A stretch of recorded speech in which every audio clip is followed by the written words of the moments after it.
Okay, we're going to start. Our first test we're going to talk about is the utilization of citrate as a carbohydrate.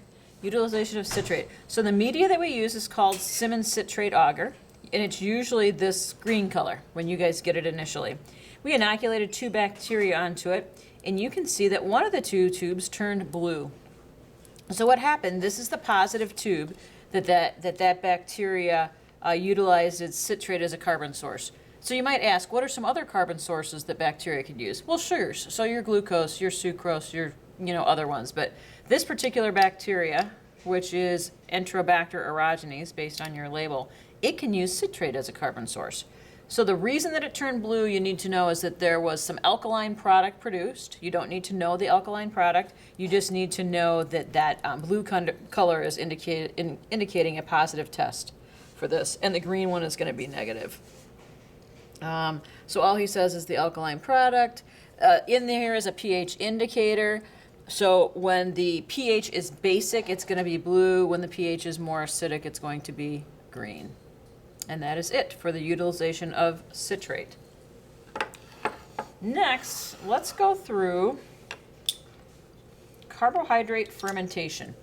So you need to know a little bit about fermentation. Fermentation is a process that can occur anaerobically, and it's going to take a sugar source, a carbohydrate source, and it's going to break it down usually into 2 different end products. It's usually going to break it down into an acid, or it could break it down into an acid and a gas.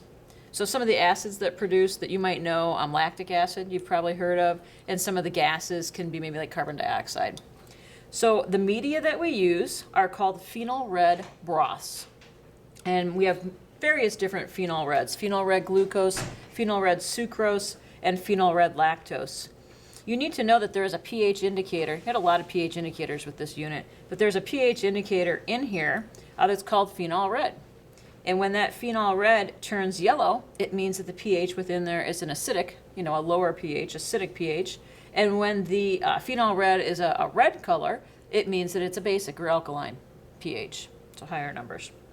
Also, you need to know that to collect the gas that's produced, we have these little tubes in here called fermentation tubes or Durham tubes. And you can see when they kind of have a bubble in them, and these are both about halfway, that means that a gas was produced in this reaction, and that's how we are able to see that after the reaction takes place. So in the lab test, if I ask you which of these 3 tubes did not show the presence of fermentation occurring, you would say the red one. And I said earlier that we probably wouldn't use this exact tube because it's kind of wishy-washy. But these 2 are definitely showing the positive presence of fermentation occurring because you have both the acid pH and you got these big gas bubbles on the inside of it.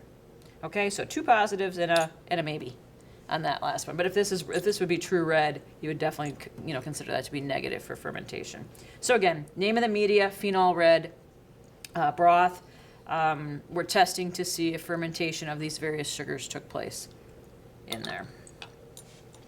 Next, we're going to talk about nitrate reduction. This is probably the most confusing of the tests that you have to do today. The name of the media is called nitrate broth, so that's not bad. And nitrate, we're going to test to see if nitrate is broken down into nitrite. So it goes NO4 to NO3. Nitrate is NO4, nitrite is NO3. So we're going to break that down. I lied.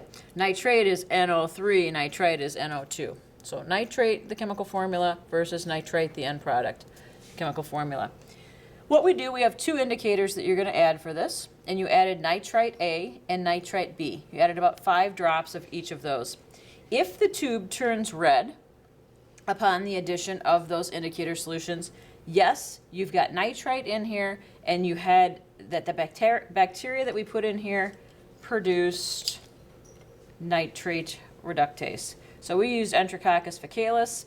You got a red tube after you added your indicators. This tube is positive for the enzyme nitrate reductase. We're going to put that one to the side. Next, you had 2 other tubes that didn't change color after that initial addition of the indicator solutions. Then you went over to the fume hood and you added a powder called zinc powder. Zinc is a natural powder that's going to break down nitrate into nitrite. So if there's any nitrate still in here, the zinc would do its job, it would break it down, and it's going to turn red. So you can see this tube which is Proteus vulgaris, after you added the zinc powder, you can see that you had a red color occur. But on the lab test, if we say, was the bacteria in here able to produce nitrate reductase, you're going to say no, because nitrate was still in there and the zinc actually did its job and broke down the nitrate to nitrite. So this is negative for that bacteria making nitrate reductase.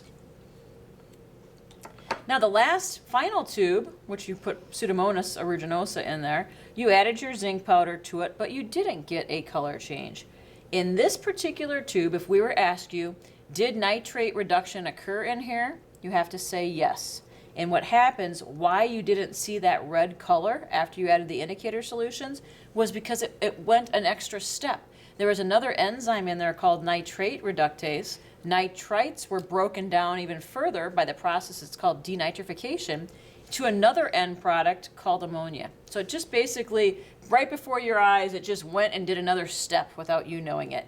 So if we ask on the lab test if this tube, which was not red after you added the indicators and was not red after you added the zinc, is that tube positive for making nitrate reductase? You have to say yes. You have to say positively yes, because not only did it go to nitrite, it also went from nitrite to something else, probably nitrogen gas, via the process of denitrification. And that is it for the nitrate broths. So that takes care of this and this and this. We have two tests, cytochrome oxidase and catalase left. For our cytochrome oxidase test, remember that cytochrome oxidase molecules are going to be found in the electron transport system. They're kind of going to be able to, these cytochromes are electron transporters or carriers that these little electrons kind of bounce across through the membrane. You use something called oxidase discs. They're little paper pads, and I'm telling you, I've taught this for 26 years. This is one of the most commonly missed questions on the lab test. You remember the disc, but you have no idea what test that it was used for. So honest to God, it's one of the most commonly missed questions. So the name of the disc is an oxidase disc. You simply took and you scraped some of the bacteria on it. You placed it on the discs, and after a few minutes, you're going to see a purple color develop in a bacteria that did produce cytochrome oxidase. The other two negatives are going to stay just the gray color of the paper disc. So if we ask you a positive versus negative, purple's positive, gray is negative. The name of this test is cytochrome oxidase. And if he asks you what part of the energy cycle is this a part of, you put the electron transport system. And that is it. Pretty easy. Pretty easy. The next test we are testing for is catalase production. You know that catalase is an enzyme because it ends with ASE. A lot of these enzymes will end with ASE. And it's going to break down which substrate. And that substrate is hydrogen peroxide. You know that if you were taught very early on not to drink whole jugs of hydrogen peroxide because hydrogen peroxide can be toxic to us. Okay? So we want to see if the bacteria that we put on this plate can be killed by using catalase, or hydrogen peroxide, I should say, or if they're going to live. So what we did was we took the bacteria, we added hydrogen peroxide to it. If the bacteria made catalase, you're going to see little air bubbles being produced. And this bubbling is called effervescence. It's a brand new word for you. Effervescence means bubbling. So like champagne. Once you open a champagne bottle and pour it into your glass, you see little bubbles. That's effervescence or bubbling. You also need to know that the name of the gas that produces those bubbles are oxygen. Okay, so I think probably on this page right here, he has down the products of catalase reaction is oxygen and water. Obviously, water is clear. We're not going to be able to see if it's produced, so we're looking for that end product that causes that bubbling.